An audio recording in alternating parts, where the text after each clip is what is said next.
BX1 +, la vie du web. Dans la vie du web, on va se poser cette question-là. Où est passé Peng Shuai ? Vous connaissez sûrement ce hashtag qui a été abondamment relayé ces dernières semaines sur les réseaux sociaux. Peng Shuai, c'est cette championne de tennis chinoise qui a accusé un haut dirigeant chinois d'agression sexuelle avant de disparaître des radars. Elle a donc réapparu devant des caméras ce week-end. Preuve qu'elle est donc toujours en vie et pas embastillée. Et preuve aussi que la mobilisation a porté ses fruits, Grégoyenko.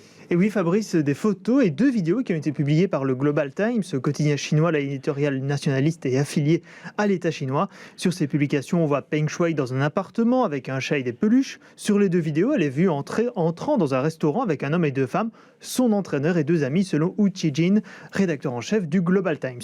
Ces publications ne toutefois pas rassurer tous ceux qui partagent depuis une semaine ce hashtag Where is Peng Shuai ? Où est Peng Shuai ? Car aucune agence indépendante, l'AFP ou Reuters par exemple, n'ont pu établir si ces photos et vidéos sont bien récentes, ni dans quelles conditions elles ont été prises, si ça a été sous la contrainte par exemple.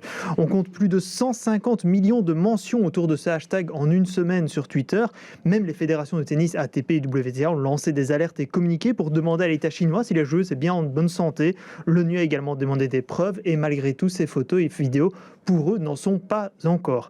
La vidéo seule n'est pas suffisante pour montrer qu'elle est libre de ses actions et décisions, dénonce le président de la WTA, Steve Simon.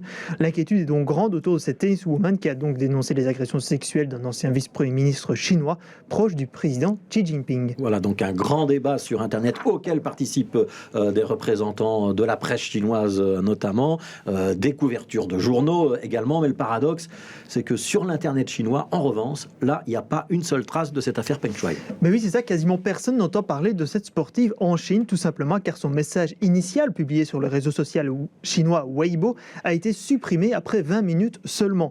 Et toutes les nouvelles autour de Peng Shuai sont délivrées à l'international, mais pas sur les médias chinois ou sur les réseaux sociaux nationaux. Car pour rappel, Twitter et Facebook sont par exemple interdits en Chine, alors que le moteur de recherche Google est filtré, donc rien n'indique que Peng Shuai a en effet délivré ce message en Chine. Peng Shuai est tout simplement disparu de l'internet chinois, alors que dans le reste du monde, cette tentative d'effacer médiatiquement la championne de tennis a eu l'effet inverse. C'est ce qu'on appelle l'effet Streisand, du nom de la chanteuse Barbara Streisand, qui avait tenté de faire disparaître des photos de sa villa pour éviter leur propagation. Ces photos, jusqu'ici confidentielles, avaient alors été partagées des milliers de fois par des internautes facétieux. Ici, on est quand même sur un sujet beaucoup plus sérieux et qui montre quand même que la mobilisation peut faire ressurgir une information.